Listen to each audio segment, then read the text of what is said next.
E aí, já parou para pensar como é que o café que a gente toma de manhã chegou até a xícara? Ou, sei lá, o celular que está na nossa mão? Pois é, por trás de cada produto, de tudo que a gente consome, tem um sistema que a gente nem vê, uma coreografia super complexa que faz o mundo girar. Hoje a gente vai abrir essa cortina e entender a logística de transportes, esse motor silencioso do nosso dia a dia. Pensa naquela última compra que você fez pela internet. Aquele tempinho que fica entre clicar em comprar e a caixa finalmente chegar na sua porta. O que será que acontece nesse meio tempo? Olha, não é mágica não. É uma baita cadeia de decisões estratégicas que a gente vai desvendar agora. Então, esse aqui é o nosso roteiro de hoje, o nosso mapa. A gente começa entendendo o que de fato move o mundo. Depois, vamos dar uma olhada nas 4 principais ferramentas de transporte que existem. Aí, a gente vai ver como escolher a melhor delas, descobrindo o segredo do tal equilíbrio logístico e, por fim, vamos juntar todas as peças do quebra-cabeça para sacar qual é a decisão estratégica final. Bora lá? Ok, vamos ao que interessa. Logística de transportes é muito mais do que só botar uma caixa dentro de um caminhão. É tipo o cérebro da operação, sabe? É todo o processo de planejar, executar e controlar como as mercadorias se movem, desde a origem até o destino final. E tudo da maneira mais inteligente possível. É, ao mesmo tempo, uma arte e uma ciência para garantir que tudo chegue no lugar certo, na hora certa e com o custo certo. Para movimentar todas essas mercadorias, existem basicamente 4 modelos de serviço. Pensa neles como se fossem as opções principais num cardápio mesmo. Cada um serve para uma coisa diferente, tem suas vantagens, suas desvantagens. Vamos conhecer cada um deles agora. O primeiro e o mais simples de entender é o serviço direto. O nome já entrega tudo, né? É uma linha reta. Um caminhão, por exemplo, é carregado lá na fábrica e viaja sem parar até o centro de distribuição. Sem desvios, sem escala, direto ao ponto. Mas qual é a pegada aqui? Esse serviço direto, sem dúvida, é o mais rápido e o mais seguro, porque a carga é manuseada o mínimo de vezes possível. A desvantagem? Bom, essa exclusividade toda tem um preço, é a opção mais cara. É a escolha certa para quando a velocidade ou a segurança do produto são assim inegociáveis. Aí, na sequência, a gente tem a consolidação de cargas. Aqui, a lógica é ao contrário. Em vez de um caminhão para um cliente só, a gente tem um caminhão para vários clientes. Cargas pequenas, de remetentes diferentes, mas que vão para a mesma região, são todas agrupadas para aproveitar melhor o espaço do veículo. O grande atrativo aqui, claro, é a economia. Dividindo o frete, o custo para cada um diminui, e muito. A desvantagem? O tempo. O veículo precisa fazer um monte de paradas para coletar e para entregar, o que deixa a viagem bem mais longa. É a escolha perfeita para quem está mais preocupado com o custo do que com a urgência. E aqui, olha só, tem uma diferença que é fundamental entender. Intermodal versus multimodal. Nos dois casos se usa mais de um tipo de transporte, tipo um navio e depois um caminhão. A grande e a principal diferença está no contrato. No intermodal você tem vários contratos, um para cada trecho, o que deixa tudo mais complexo. Já no multimodal é um contrato só, com um único operador responsável pela jornada inteira. Isso simplifica tudo. É a diferença entre tentar reger cada músico de uma orquestra e simplesmente contratar um maestro para fazer o trabalho.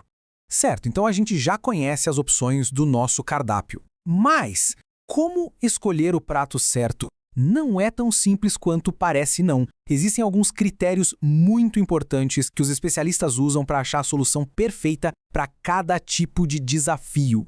E para guiar a gente, nada melhor do que a sabedoria de um dos maiores nomes da área, o Ronald H. Ballou.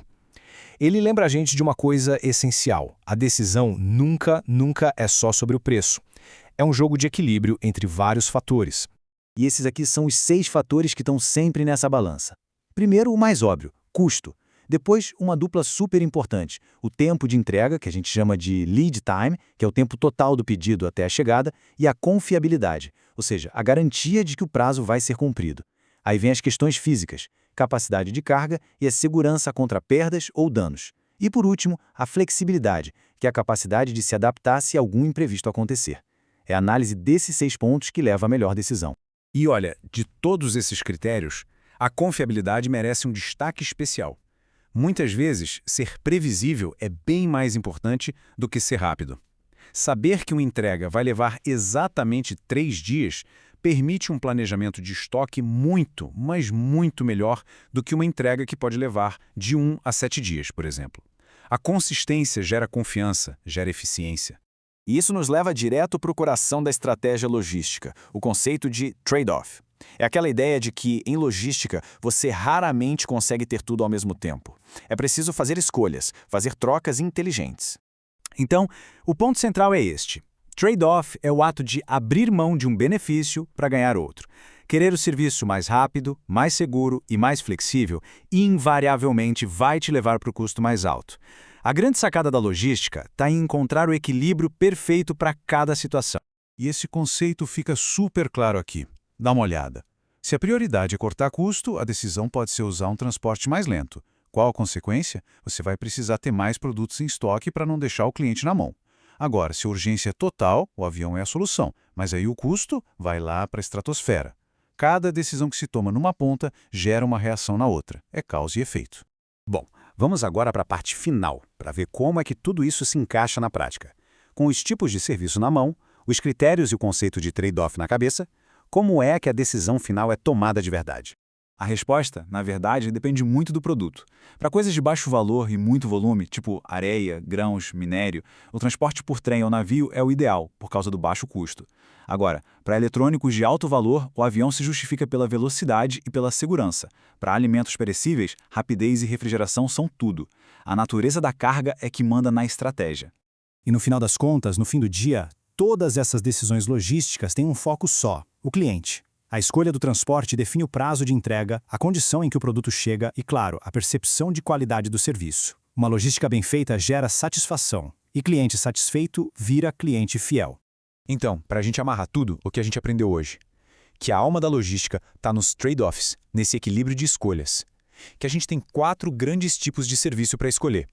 Que a decisão entre eles passa por 6 critérios essenciais. E que, no fim, a resposta certa sempre vai depender do que se está transportando. E para quem?